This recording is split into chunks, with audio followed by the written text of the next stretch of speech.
Good morning. So, I look like a freak. I need a haircut next week before surgery. Um, I did a long form explanation of everything on Facebook. If you're one of my Facebook friends, you can see it there in writing. This is a long form but shorter version of everything that I did yesterday for pre-op for this surgery. Um, I left the house at 8:10 in the morning, and munched on a half a peanut butter sandwich on the way because I just had to get out of the house and get going. I had my first appointment at the cardiologist in Reston, Virginia, an hour and 30 minutes, give or take. At 9:30, I had an EKG and met with the cardiologist. And then I went for an 11 a.m. appointment at Reston Hospital Center. I was a little bit early. They were running late.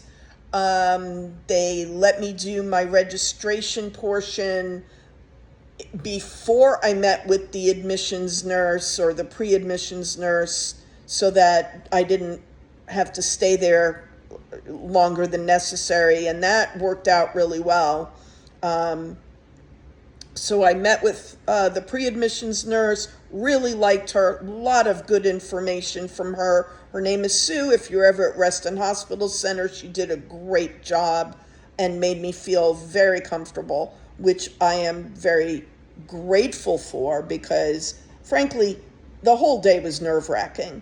And by the time I got to her, my sciatic pain was not great.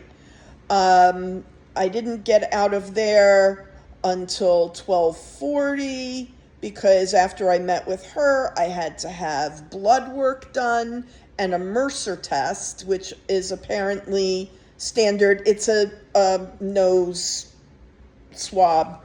So they took a lot of blood, and they couldn't even take all of it because they need to do an antibody blood typing, and they can't do that yet because the window was too long.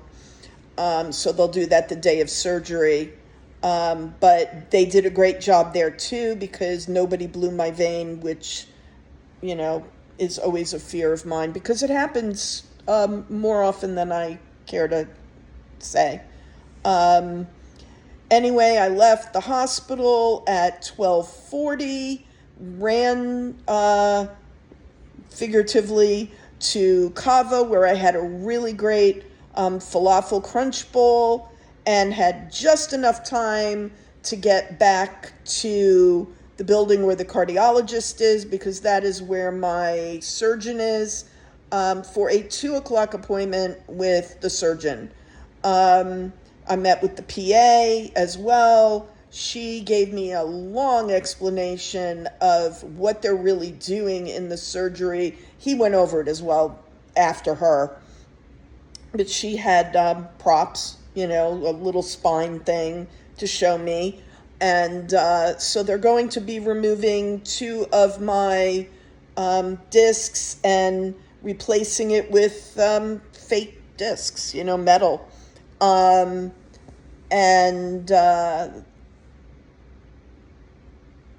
then I spend a day in the hospital after that. They do a CAT scan, and then the third day in the hospital, they do a robotic surgery to put in bolts and pins, and if necessary, do a laminectomy. That will be dependent on my level of sciatic pain and pain down my leg. So fingers crossed, they will not have to do the laminectomy, but if they do, they do. I left there after paying them because I had to pay them for the surgery. My surgeon is not in network, so it's a lot more money than it would be as an in-network surgery. and out of network does not mean insurance doesn't cover some of it. It just means it doesn't cover it at the same rate. So after I was done there, and I drove to another office where I met with the vascular surgeon.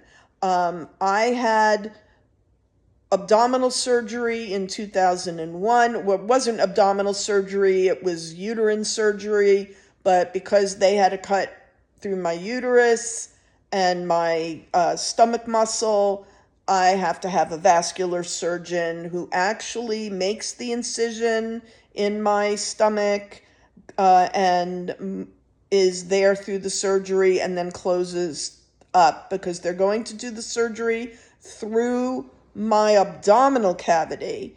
They do not go through any muscle, as it was explained to me. They just move all my organs to the side so they can expose my spine. Then they do the second surgery robotically. The idea is that there's a shorter recovery time, and that everything works much better because I'm not having my spine exposed for an extended period of time. So I had a nice chat with the vascular surgeon, and he also did an exam of me, checked all my pulses and so forth. And then I drove home another hour and a half, give or take. And I got home and was in pain and fed my cats, my little muffins, and took some of my Lyrica, which I do not take during the day because it makes me brain foggy. And then for dinner, I ate some leftover pita from my lunch and took some water and had a fat-free hot chocolate that I made, and I wasn't hungry for anything else. I mean, I was in pain and I wasn't that hungry and I didn't feel up to it, but that bowl was really filling. So I was in bed at 8:30 last night after taking all my pills and my muscle relaxant, and I'm working from home today, and I feel really pretty decent, all things considered. Yesterday the pain was terrible by the time I got home, and I don't understand. I mean, I don't think I could do this long term. If I had to do this long term, I'd have to stop working, because I would not be able to function at that level. And so my hat's off to people with chronic pain who live with it for extended periods of time. And people, who have honestly become addicted to meds, because I can see how it happens. I have been very lucky. I've been managing to bring my pain level back to a lower level with some rest. And yes, it does get worse during the day, but I can bring it back down again. People that have chronic pain and they're taking their pain meds and they get addicted, I can understand it now. I never could understand it before, even through prior surgeries of my own. I've had shoulder surgery. I said I had this abdominal surgery, which was not a lot of fun, but I can see how it happens now with chronic pain, that day after day, you're in pain and nothing helps. Nothing helps. And you just keep taking drugs to hope that something makes you feel better. So, I really think we have to stop the judgment for people with chronic pain, because I can see how it happens to them. Anyway, that's my story. It was a long day. It's over. Next stop is July 7th. Pardon me. And that's the surgery date. And that's what I got to tell you for now. There'll be more because there's still some pre-op stuff I'm going to have to do. Have a good weekend. Bye-bye.